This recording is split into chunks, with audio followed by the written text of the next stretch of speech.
Before we start, let me set expectations. Nothing in this session will motivate you. And that's the problem with most talks.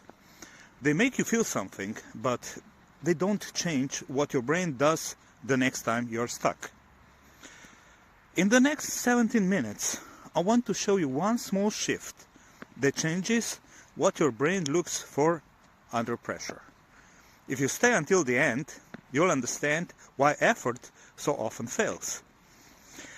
And why one better question works without hype, willpower, or pretending life is simple. It was around 11 a.m. on October 10th. I was in the gym, standing on the mat, ready to do push-ups. But with no energy, no motivation. My personal best was 100 push-ups in one workout. And that morning, even that felt out of reach. I dropped down anyway, and at 25, my arms were done. I stood there pacing, thinking, that's it. That's where I stop. And then something strange happened. I didn't ask myself if I could continue. I asked something else. That question didn't make me stronger. It changed what my brain started looking for. Most people don't fall because they lack motivation. They fail because they stop asking useful questions. They understand what to do, and then they return to the same patterns long enough for nothing to change. What happened to me that morning wasn't discipline. It was a shift in how my brain framed the problem. And until you understand how limits are learned, that shift makes no sense. To explain that, I need to tell you a short story about a baby elephant. We all begin life like baby elephants, curious, adventurous, strong, but small. When a baby elephant is tied to a wooden stake, it can't break free. It pulls, tries again, and eventually gives up. The tragedy is this: when the same elephant grows into a 5-ton powerhouse, the same tiny rope still holds it. Not because it can't break it, but because the elephant learned a limitation. A limitation that isn't real, but at some point it was true. And that's how human limits work. Not truth, not reality. Just old software running inside a very powerful machine. We become adults with ropes tied to childhood beliefs. I'm not enough. I can't. I'm not that kind of person. I should be grateful and not want more. I'll do it later. These beliefs once protected us. They helped us fit in, avoid disappointment, and stay safe. But over time, they stop protecting us. They just keep us exactly where we are. Now, before we go further, we need to talk about the brain. Not mindset, not motivation, biology. Because every second, your senses send around 10 million bits of information to your brain. Sight, sound, smell, touch, internal signals. Your conscious mind can handle about 100 bits. That means more than 99.999% of what's happening never reaches awareness. So your brain must choose. To decide what those 100 bits will be, your brain uses filters. Past experience, memory, beliefs, expectations. That's why two people can live the same situation and experience completely different realities. Your brain doesn't show you what's there. It shows you what it thinks matters. And once something passes through that filter often enough, the brain stops questioning it. It assumes, I've seen this before. Now, when you're young, everything is new school, new friends, new heartbreaks, new mistakes. Your brain creates fresh neural pathways every day. When routine takes over, your brain compresses. Weeks blur, time speed up. Brain scans show that during overfamiliar tasks, activity in the prefrontal cortex, the area for focus, decisions, and awareness, drops. Autopilot literally means less brain online. And this is where scarcity is born. Not from lack of money or opportunity, but from lack of awareness. Scarcity is not a financial condition. It's neurological. Now that you understand what autopilot looks like, let's talk about how it shows up in real life. In Slovene, we don't say a bull in a china shop, we say an elephant in a china shop. And it fits perfectly, because that's how most of us walk through our lives. Big, powerful, unaware, breaking things without noticing. We thread precious things like background noise. You complain about Monday, forgetting you woke up in a warm home with a job, with food, with opportunities. You ignore your health until it screams. You take people for granted until they leave. You get 24 hours a day and spend them like loose change. Not because you don't care, but because autopilot turns value into routine. That is the real scarcity. Scarcity is not having enough. It's not noticing what you already have. And the moment you start noticing the china around you, your time, your energy, your choices, you stop being a clumsy elephant. You become aware. And awareness is where everything changes. Up to this point, everything we talked about comes down to one thing. Your brain is constantly filtering reality. And the fastest way to influence that filter isn't effort. It's the questions you ask. Because most people ask closed questions. Can I do this? Is this realistic? Those questions feel responsible, but they send your brain into the past to look for proof. And the past usually answers no. When you ask, can I do this? Your brain checks your comfort zone, not your potential. When you ask, is this achievable? You shrink the target to something you already know how to do. So these questions build a closed system. They keep you locked inside what you already know. But there's another kind of question, an open one. The question I asked that morning on the gym mat wasn't, can I continue? It was, how could this work? That question doesn't demand confidence, it demands curiosity. When you ask how, your brain stops defending what it already knows and starts searching for options it hasn't seen yet. Same body, same limits, different filter.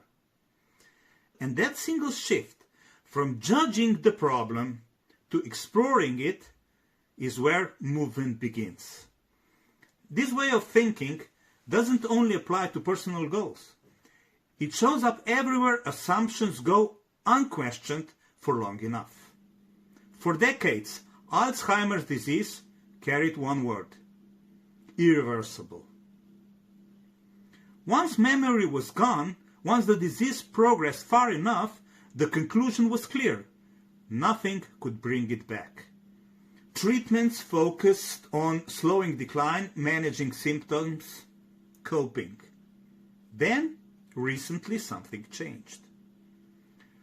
A paper published in Cell Reports Medicine described a pharmacological approach that reversed court Alzheimer's pathology and cognitive decline in animal models, even after the disease was already advanced. Let me be very precise. This is not a cure. It doesn't mean Alzheimer's is solved, and it doesn't automatically apply to humans.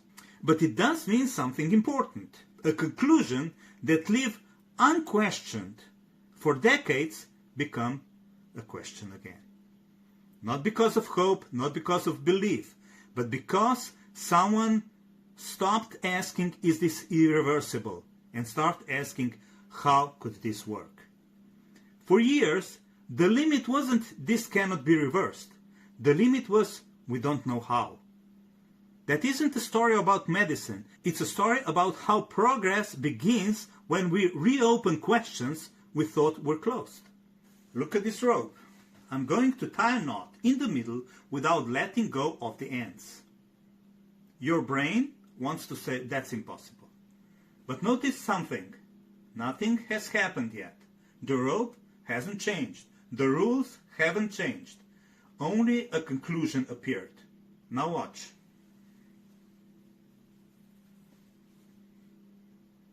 There it is. The rope didn't change. My hands didn't get stronger. The only difference is that I know how. Most limits work exactly like this. Not impossible, just unlearned. And that's exactly what happens to me on the gym mat. My limit wasn't strength. It was the way I framed the problem. My personal best was 100 push-ups in one workout. That morning, even reaching that felt unrealistic. I dropped down anyway. At 25, my arms were done. Not tired, done. That was the moment my old question showed up.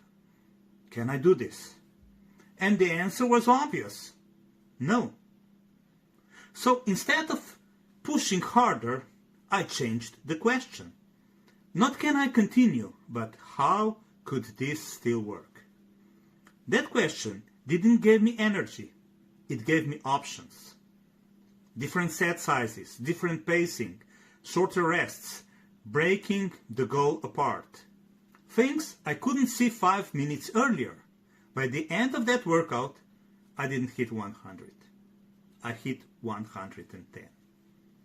Not because I became stronger, but because I stopped treating the limit as a wall and started treating it as a problem to solve.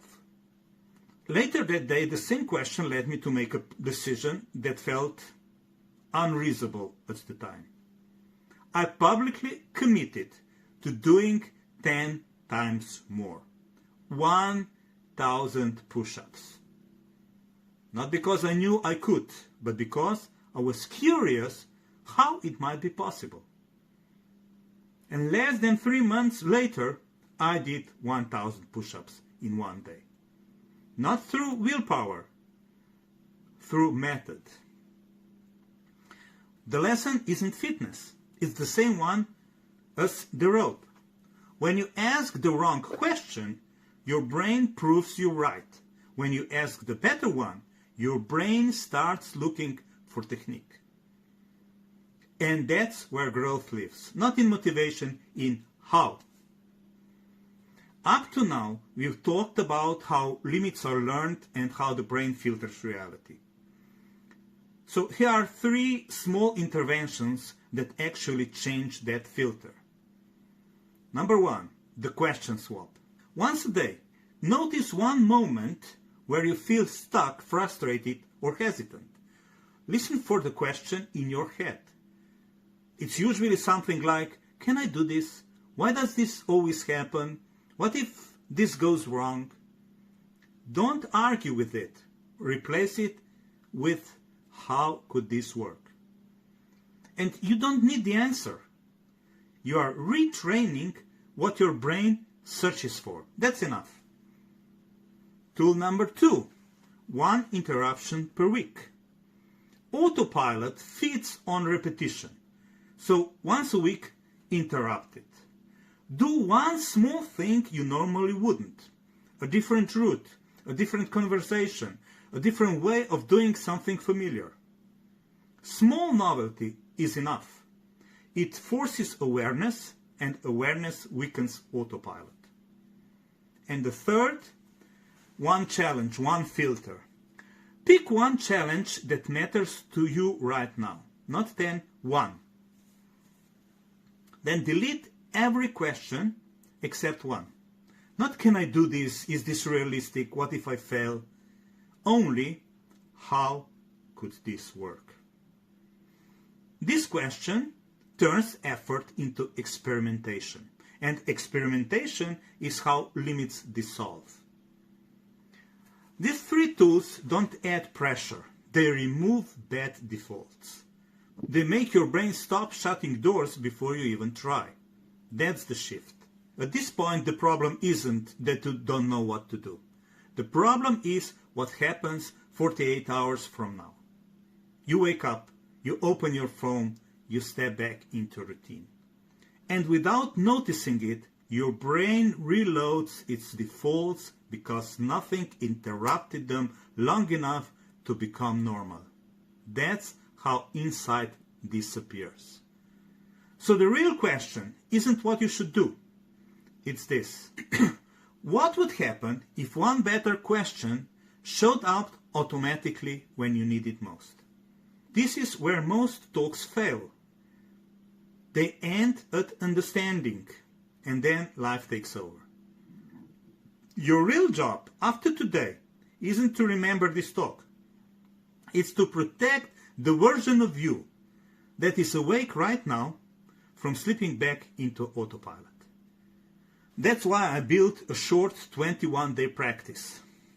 It's not to motivate you, not to push you, not to fix you, just to repeat one better question often enough for your brain to accept it as default.